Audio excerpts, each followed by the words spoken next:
In the quiet suburban town, Michelle moved into her new apartment, unaware of the secrets it harbored. Michelle parks her car in the basement car park for the first time. The dim lighting and eerie silence send a chill down her spine.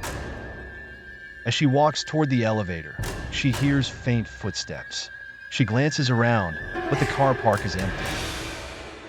The next day, Michelle finds strange car key scratches on her vehicle. An uneasy feeling settles in her gut. She sees an old security camera in the corner, its red light blinking. She wonders if it's recording. Late one night, Michelle returns home and hears whispering voices echoing through the car park. She quickens her pace. The elevator arrives with a loud clang, and she rushes inside, mashing the button for her floor. In her apartment, Michelle receives an anonymous note slipped under her door. Do not park in the basement. The following morning, her curiosity gets the better of her. She decides to check the recordings from the security camera.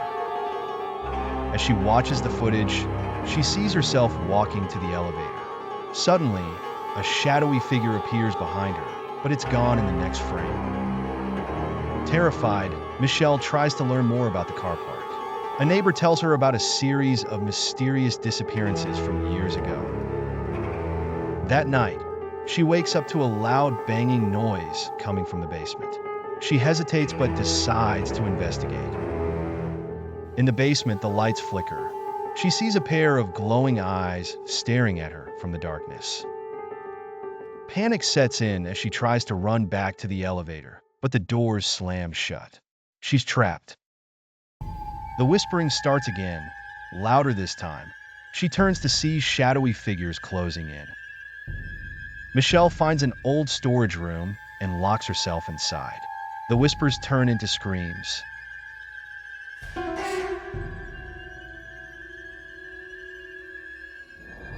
Late one stormy night, Lucy found herself driving home after working late at the office. Her car's fuel gauge was teetering on empty, so she decided to pull into the underground car park beneath her apartment building. As she descended the ramp, the flickering lights created eerie shadows that danced on the walls. Lucy shivered, but reassured herself that it was just her imagination. She parked her car in the dimly lit corner and stepped out. The silence was thick, and the only sound was the echoing of her own footsteps. She hurried towards the elevator, but just as she reached it, the light above it went out. Her heart pounded as she jabbed the up button frantically, hoping the elevator would arrive before darkness consumed her. The elevator doors creaked open, and she stepped inside quickly, pressing her floor number. The doors closed with a heavy thud, and then everything went black. The elevator's hum stopped, leaving her enveloped in silence. She fumbled for her phone to use its light, but it slipped from her trembling hands and skidded into a corner. Lucy felt a cold breeze brush past her, sending chills down her spine. As she bent down to retrieve her phone, she noticed something strange in the corner of her eye. In the reflection of the elevator's mirrored walls, a shadowy figure stood behind her. She whipped around, but there was no one there. Her heart pounded louder than ever, and sweat trickled down her forehead. The lights flickered back on, and the elevator doors opened to a dark and deserted basement level, a floor she hadn't selected. She stepped out, the air cold and stale, each breath visible in the icy air. She realized in horror that she was not alone.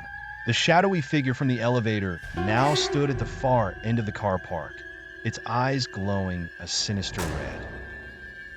Lucy started to back away slowly, her body trembling uncontrollably. Suddenly, a horrifying scream echoed through the car park, freezing Lucy in place. The shadowy figure began to glide towards her, its movements unnaturally smooth. Desperate, she turned and ran, her footsteps echoing in the vast emptiness. She spotted the stairwell and bolted towards it, yanking the door open and racing up the stairs two at a time. As she reached the lobby, she burst through the door and collapsed in a heap, gasping for breath. Safe at last, She glanced back and could still see the red eyes watching her from the shadows. From that night on, Lucy never took the elevator alone, especially not at night, and always made sure her car had a full tank of gas.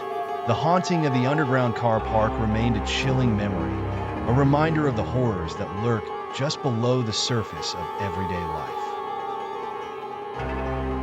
Liam was the kind of person you'd see at every mall kiosk, the persistent, smiling salesperson with endless charm. It was nearing closing time at the Eastwood Mall, and Liam had just wrapped up selling the last smartwatch of the day. He sighed in relief, his shoulders slumping as the strain of the day began to weigh on him. The mall was almost deserted, with only a few stragglers making their way toward the exits.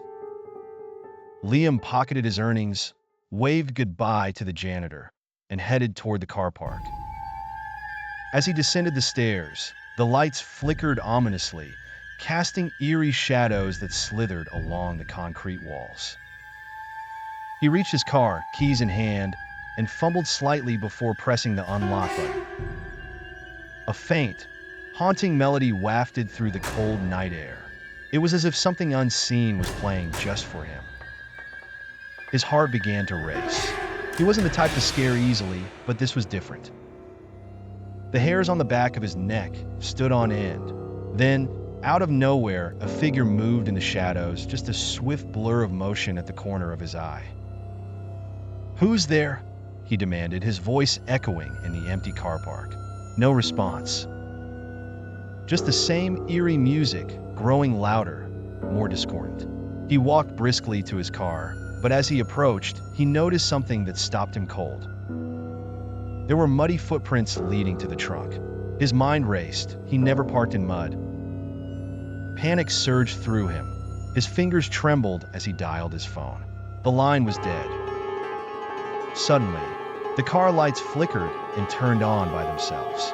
Through the rearview mirror, he saw it, a gaunt, ghastly face with hollow eyes staring back at him. He spun around, but the back seat was empty. Terror gripped his heart like a vice.